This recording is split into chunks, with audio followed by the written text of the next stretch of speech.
कार्तिक का महीना, शिव महापुराण की कथा, शिरडी का पवित्र क्षेत्र, दीपावली का पर्व आया है।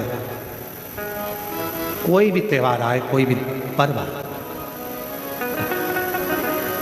दीपावली पर एक नियम बनाओ। जितने आस्था चैनल पर सुन रहे हो, जितने फेसबुक यूट्यूब पर सुन रहे हो, के पूजन का जो महत्व है, छोटी दिवाली के पूजन की जो प्रधानता है, हमारे रूप चतुर्दशी के दिन या आप नरक चतुर्दशी के दिन हम जो भगवान का गुणगान कर रहे हैं, हम जो भगवान का दीपावली है, यम के द्वार पर से भी बचाने वाली दीपावली। आज जो दीप लगना है महाराज, एक दिया आटे का चौमुखी, 4 बत्ती उसमें होना चाहिए, थोड़ी सी पीली सरसों, माता लक्ष्मी का स्मरण कर कर, गणेश जी का स्मरण कर कर आप भारों पर माता लक्ष्मी पर समर्पित चाहिए। बस केवल जो तेल का दीप लगेगा वो 4 बत्ती का। अपनी झोली को पसार कर प्रणाम करें। घर में घुमाने के बाद में जो मुख्य द्वार है, उस नरक चतुर्दशी के दिन महाराज जो हमारी पूजन का विधान है, लक्ष्मी को प्राप्त करने का, इसलिए कहते हैं ये छोटी दीपावली है, यम के द्वार पर से भी बचाने वाली दीपावली, नरक से बचाने वाली दीपावली। कल धनतेरस का पूजन करा, आज रूप चतुर्दशी, नरक चतुर्दशी का वर्णन किया महाराज। कल आप सभी ने जो पाटे पर पूजन करी है, चौरंग पर पाटे पर जो आपने पूजन जमाई थी, चांदी के सिक्के में मौली लपेटी थी, सिक्के में मौली लपेटी थी, उसको थाली में रखा था। वही स्थान पर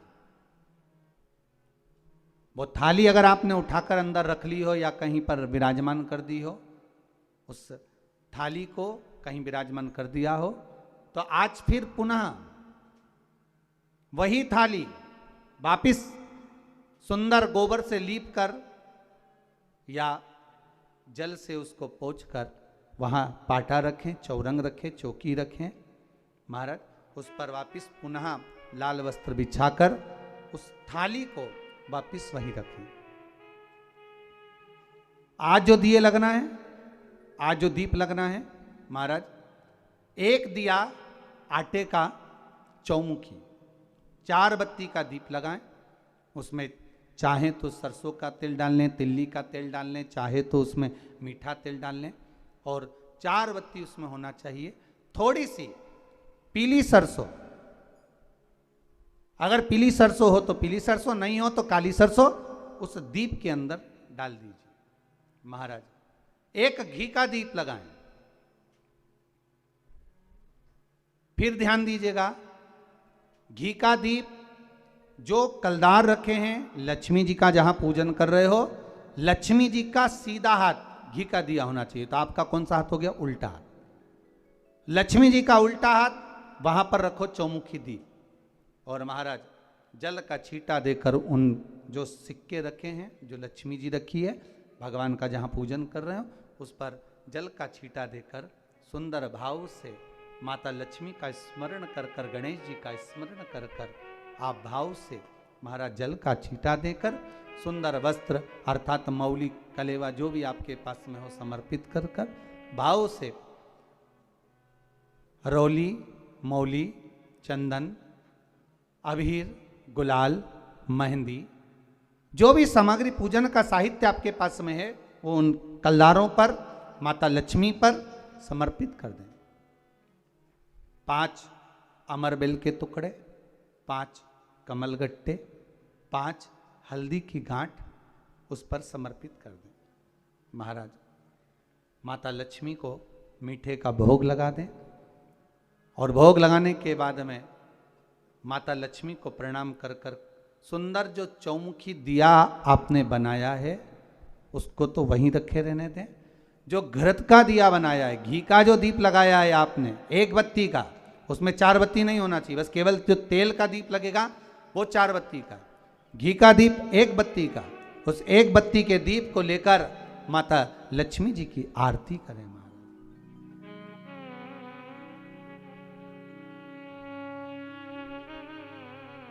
माता लक्ष्मी की आरती करें, और माता लक्ष्मी की आरती कर कर, उनका अनुमोदन कर कर, उनको प्रणाम कर कर, निवेदन कर कर, नमन कर कर जब दीप को रख दें, तब माता लक्ष्मी के सम्मुख में अपनी झोली को पसार कर प्रणाम करें। माता लक्ष्मी से निवेदन करें, हे माँ आप रूप की देने वाली हो, आप नरक के भोग से छुड़ाने वाली हो। हे मां, आज भगवान नारायण के साथ में आप हमारे यहां सदा के लिए विराजमान होइए। अपने इष्ट देव, अपने कुल देव, अपने पितृदेव का स्मरण करें।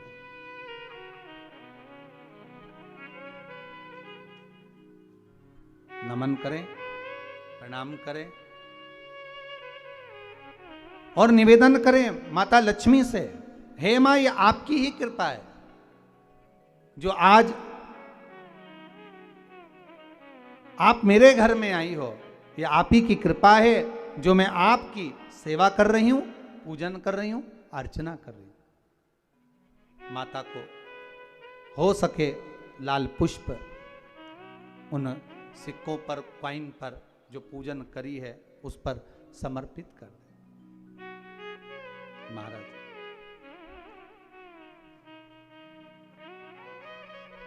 प्रणाम करने के बाद घी का दीप वहीं रखें और जो चौमुखी दिया है, दीप है, उसको उठाएं। पूरे घर में घुमाने के बाद में सारे द्वार खोल दीजिए और सारे घर में घुमाने के बाद में जो मुख्य द्वार है उस मुख्य द्वार के बीचों बीच उस दीप को रख दीजिए। प्रणाम करिए, वापिस आ जाइए। महाराज द्वार थोड़ी देर खुले रखिएगा और माता लक्ष्मी का स्मरण करिएगा, माँ को प्रणाम करिएगा। भाव से, आनंद से आज अपन सब ने सुंदर भाव से रूप चतुर्दशी और नरक चतुर्दशी के महत्व को जाना है। ये 5 दिवसीय है दीप पूजन, दीपावली का पूजन 5 दिवसीय, जो सुंदर लक्ष्मी जी का सुंदर पूजन का विधान हमारे यहाँ 5 दिवसीय दीप महोत्सव मनाया जाता है। उसमें से दूसरे दिन की कथा को आज विराम देते हुए बड़े भाव से, आनंद से आप सभी को रूप चतुर्दशी की, नरक चतुर्दशी की बहुत बहुत छोटी दीपावली की बधाई हो। संपूर्ण भारतवासियों को, देश विदेश में विराजमान सभी श्रोता भाई बहनों को बहुत बहुत साधुवाद करते हुए आप सभी को छोटी दीपावली की बहुत। वह हथेली में भाग लेकर, लाओ सब प्रसाद दे दो हथेली में, हथेली में भाग लेकर ब्राह्मण ग्रहण कर रहा है तो उसको, यजमान को चाहिए कि वो ब्राह्मण देवता से कहे कि ब्राह्मण देवता पात्र झूठा कर दीजिए, पात्र झूठा कर दीजिए, ये प्लेट झूठी कर दीजिए, ये पात्र झूठा कर दीजिए। क्यों? शास्त्र कहता है जितनी देर तक ब्राह्मण का झूठा पात्र घर में रखा रहता है, जितनी देर रखा रहता है उतनी देर घर से क्लेश को मिटा देता है। महाराज क्यों कहते हैं कि ब्राह्मण का मुख झूठा कराओ? अर्थात घर का पात्र भी झूठा होगा, वो रखा रहेगा। फिर घर की कोई बहू, घर की कोई माँ उस पात्र को लेकर जाती है, जब धोती है, साफ करती है, महाराज उसने अपनी जिंदगी में जितना पाप कर्म करा होता है, मात्र ब्राह्मण के पात्र का, उस पात्र को धो लेने पर भी उसके ना जाने कितने पाप नष्ट हो जाते, कितने पाप। अब झूठा कर लीजिए। मैंने कहा ब्राह्मण देव को, रंती देव कर रहे, मैं बार बार निवेदन कर रहा हूं, ब्राह्मण देवता पानी पी लीजिए, ब्राह्मण देवता भोजन ग्रहण कर लीजिए, ब्राह्मण देवता आप कुछ खा लीजिए, पर ब्राह्मण ने नहीं खाया। यमदूत कह रहे हैं आपको चाहिए था कि आप मुंह झूठा कराते, भले पानी का आचमन ही करा दे। अब देखिए आचमन कराना, अब पानी का भले आचमन करा देते पर कराना। एक दूसरा, गाय तुम्हारे दरवाजे पर आई और आपने गौ माता को रोटी नहीं दी, आप गाय को भोजन नहीं दिया।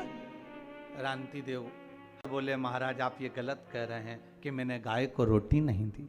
महाराज मैंने गाय को भोजन नहीं दिया, आप ये गलत कह रहे हैं। मेरे द्वार पर गाय आई और मैंने गौ माता को भोजन दिया। आप देखिए, आप स्मरण करिए, भगवान यमदूत कहते हैं गाय आपके दरवाजे से भोजन कर कर चली गई थी, पर कुछ समय के बाद गाय फिर दरवाजे पर आकर खड़ी हो गई थी, उस समय पर आपने उसको भोजन नहीं दिया।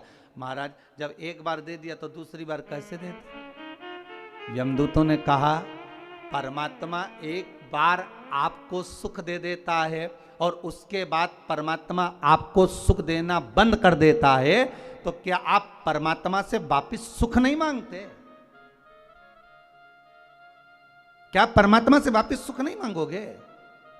कि हे प्रभु, हे भोलेनाथ, हे मेरे नारायण, हे मेरे राम, हे मेरे कृष्ण। एक बार अगर आपने सुख दे दिया और सुख देने के बाद फिर वापस वही की वही लीला चालू हो गई, वही हमारा कर्म का दुख हमारे सामने आ गया, तो क्या आप भगवान से वापस सुख नहीं मांगोगे कि हे भगवान हमें वापस सुखी कर दीजिए, वापस ऐसी कृपा कर दीजिए कि हमारा वैभव, हमारा धन, हमारी प्रतिष्ठा, हमारा यश, हमारी कीर्ति पुनः वापस स्थापित हो जाए। रंती देव, गाय अगर एक बार भोजन कर कर चली गई और दूसरी बार पुनः तुम्हारे दरवाजे पर आई है, तो तुम्हारे दरवाजे पर तुम्हारा कल्याण करने के लिए आई है। तुमने उसको भोजन नहीं दिया, क्षमा करिएगा, मुझसे गलती हो गई, इसलिए तुम्हें नरक भोगना पड़ेगा।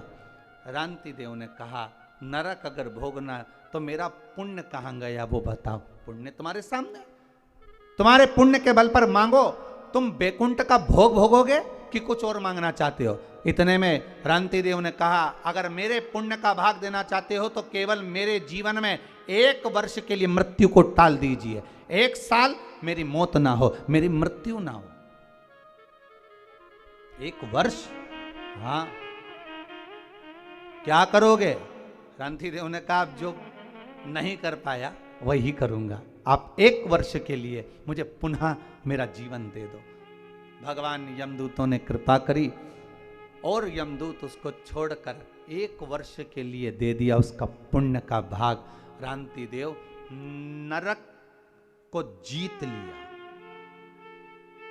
वो 1 वर्ष के पुण्य के बल पर। इतना ब्राह्मण भोज कराया, इतना गौ माता का भाग प्रदान करा, इसलिए इस कथा को वर्णन करते हुए कहते हैं कि इसको कहते हैं नरक चतुर्दशी। क्यों? रांति देव को नरक से छुड़ा लिया था इस। कई बच्चे पूछते हैं कि नरक चतुर्दशी का मतलब क्या, नरक चतुर्दशी का मतलब क्या? बताना पड़ेगा कि रांति देव को नरक से छुड़ाया था आज के लिए। फिर रांति देव ने क्या करा? कहा, महाराज, इसी नरक चतुर्दशी के दिन ब्राह्मण का भोजन कराया, गौ माता को द्वार पर बुलाया। दरवाजे पर जब गाय नहीं आई तो जहां गाय बंधी थी वहां जाकर गौ माता को घासा भोजन का जिमाकर उसका आचमन कराया। उसका फल क्या हुआ कि रांति देव को फिर नरक नहीं भोगना पड़ा। फिर रांति देव जब प्राण त्यागे तो भगवान के धाम में पहुंच गए, सीधे भगवान के द्वार पर।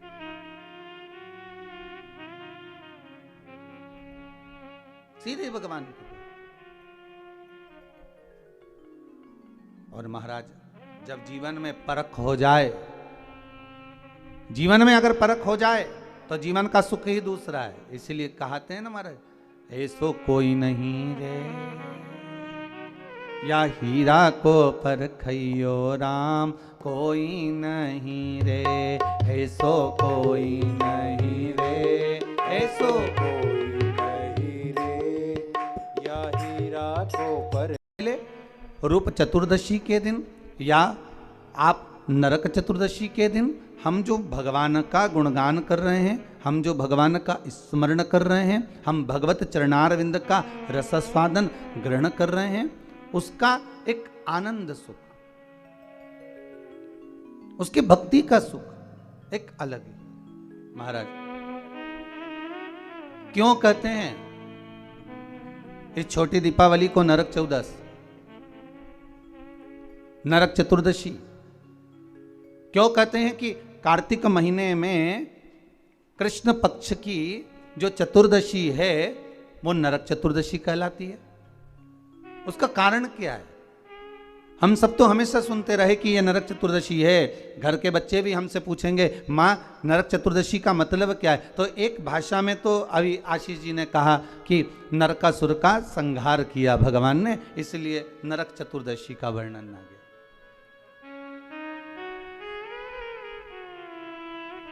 केवल एक नरकासुर का संहार करने पर नरक चतुर्दशी का महत्व वर्णन हो, पर हमारे शास्त्र, हमारे वेद, हमारे पुराण हमें जो वर्णन करते हैं महाराज,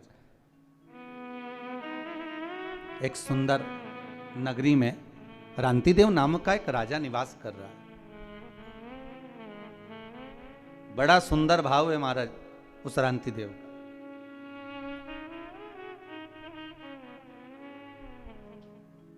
धर्म का चर्चा करना, भजन करना, कीर्तन करना, स्मरण करना, नाम जाप करना, ये रांतिदेव के नियम था। धर्म से पीछे कभी नहीं हटा, क्योंकि मानव का यदि शरीर मिला है, मनुष्य की देह मिली है, तो मानव का शरीर अगर प्राप्त हुआ है तो हम क्यों ना धर्म से जुड़कर चलें। श्री शिवाय नमस्तुभ्यम। स्वागत है आप सभी का आपके अपने चरण में। तो आज की इस वीडियो में हमें गुरुजी ने बताया है नरक चतुर्दशी, चाहे आप इसे रूप चतुर्दशी कह लीजिए या छोटी दिवाली कह लीजिए, यहाँ आता है कार्तिक महीने में धनतेरस के दूसरे दिन और अमावस्या के एक दिन पहले, यानी कि दीपावली के एक दिन पहले हमें छोटी दिवाली मनानी चाहिए। और यह बहुत ज़रूरी है। धनतेरस के एक दिन बाद आती है रूप चतुर्दशी का पूजन विधान कुछ इस तरह से है। जो पटिया आपने धनतेरस पे रखा था, जो हम पंचदिवसीय पूजन का वर्णन कर रहे हैं, मैंने धनतेरस की पूजा का विधि विधान भी अपने वीडियो में डाला है, आप वहाँ ज़रूर देखें, तभी आपको यहाँ समझ में आएगा रूप चतुर्दशी का। तो हमने जो धनतेरस पे पाटा लगाया था वो पटिया आपका लगा हुआ है तो बहुत अच्छी बात है। यदि आपने उसका पूजन सामग्री वगैरह कहीं स्थान पे रख दी है दूसरे पे, तो आप दोबारा से वहाँ पे लीपे, अच्छे से आटे और हल्दी का अष्टदल बनाए, मतलब उसको हम बोलते हैं चौक हम चौक पुराते हैं। उस पर गेहूँ के या चावल के दाने रखें, उसके ऊपर हम चौकी रखेंगे, चौकी के ऊपर हम लाल वस्त्र रखेंगे, वस्त्र के ऊपर हम थाली रखेंगे, थाली में हम बनाएंगे स्वास्तिक और 2 सिक्के लेंगे, चांदी का और नॉर्मल सिक्का। चांदी का कॉइन नहीं है तो हम दोनों कॉइन नॉर्मल ले लेंगे। उन दोनों कॉइन के ऊपर हम अच्छी तरीके से मोली लपेटेंगे दोनों के ऊपर, और थाली में जो हमने स्वास्तिक बनाया है उसके ऊपर वह सिक्के हम रख देंगे। इसमें कुछ चेंजेस है तो आप बिना स्किप करे वीडियो अंत तक देखें। हमें इस पूजा विधि में सबसे इम्पॉर्टेंट चीज़ रूप चतुर्दशी नरक चतुर्दशी के दिन, यानी कि छोटी दिवाली के दिन आटे का दिया बनाना है। हमें 7 दिए नहीं बनाना है, इसमें हमें एक दिया बनाना है, चौमुखी दिया, जिस दिए के 4 मुख निकले हुए हों। आटा गूँथना है। दिया कैसे बनाना है? आटा गूँथना है। आटा गूँथने से पहले उसमें थोड़ी सी हल्दी मिला लें, नमक नहीं मिलाना है। फिर उसको अच्छे से गूँथ ले, फिर उसका चौमुखी दिया बना दे, और एक दिया एक मुखी बनाए। चौमुखी दिए में हम भरेंगे सरसों का तेल या तिल्ली का तेल, है ना, और उसमें 4 लंबी पत्ती चारों मुख की ओर लगा देंगे। अब उसमें हमें डालनी है पीली सरसों। गुरुजी का कहना है कि पीली सरसों नहीं है तो हम काली सरसों भी डाल सकते हैं, पर जहाँ तक हो सके आप पीली सरसों लगाइएगा, रखिएगा उसमें। तो ये हो गया एक दिया हमारे तिल्ली के तेल का। अब हमें चाहिए दूसरा दिया। दूसरा दिया हमें घी का लगाना है, ठीक है। अब चौमुखी दिया है जो कि उल्टे हाथ पे रखना है, माता जी के जो सिक्के की पूजा करी है उसके, और तेल का दिया हमें सीधे हाथ पर रखना है, लक्ष्मी जी के सीधे हाथ पर। 5 अमरबेल के टुकड़े लेना है, 5 कमलगट्टे लेना है, 5 खड़ी हल्दी लेना है। उसके बाद वही हमें हल्दी दोनों हाथों से समर्पित करना, सिक्कों पर रोली मूली समर्पित करना है, मेहंदी समर्पित करना है, इत्र समर्पित कर सकते हैं, चावल पीले करके वो समर्पित करना है। हल्दी में चावल को पीले कर लीजिए, अक्खे चावल को दोनों हाथ से, चावल को आपको एक हथेली में लेना है और समर्पित करते जाना है। और मन में आप गणपति जी का, माता लक्ष्मी जी का और आपको कुबेरेश्वर महादेव का स्मरण करना है और पूजन करते जाना है। अब हमें पूजन करने के बीच में आपको जो चौमुख का दिया है मैं आपको बता चुकी हूँ कि उसको हमें रखना है माता जी के कौन से हाथ पे? उल्टे हाथ पे, और घी का दिया सीधे हाथ पे। अब हमें घी के दिए से माता रानी की आरती करना है और उसको वापस से वहीं पे रख देना है। जो चौमुखी दिया है उसको पूरे घर में घुमा लीजिए। घर में घुमाने के पश्चात आप उसको अपने घर के मुख्य द्वार पर रख दीजिए। जो हमारा दरवाज़ा होता है, मेन डेली का दरवाज़ा पे रख सकते हैं, नहीं तो एकदम मुख्य द्वार जो बाहर से हम जब घर की ओर आते हैं वहाँ पे आप रख दीजिए। इससे हमारी निरोगी काया होती है, हम स्वस्थ रहते हैं। आपका आशीर्वाद बनाए रखिए। प्रभु से प्रार्थना कीजिए, माता लक्ष्मी जी की प्रार्थना कीजिए, सभी देवी देवताओं से प्रार्थना कीजिए, माता लक्ष्मी जी को बोलिए। आपको मेरी वीडियो अच्छी लगी तो इसे लाइक ज़रूर कीजिए। मैं बहुत मेहनत करती हूँ वीडियो बनाने के लिए। मेरे चैनल को सब्सक्राइब करें। कमेंट बॉक्स में हर हर महादेव या श्री शिवाय नमस्तुभ्यम लिखना ना भूलें। धन्यवाद। और आपको यदि दिया बनाना सीखना है कि चौमुखी दिया कैसे बनाते हैं, किस तरीके से रखते हैं, पूजन विधि देखना है, तो आप मुझे कमेंट बॉक्स में लिख के भेज सकते हैं। मैं आपको पूरी वीडियो बना के बताऊंगी। धन्यवाद।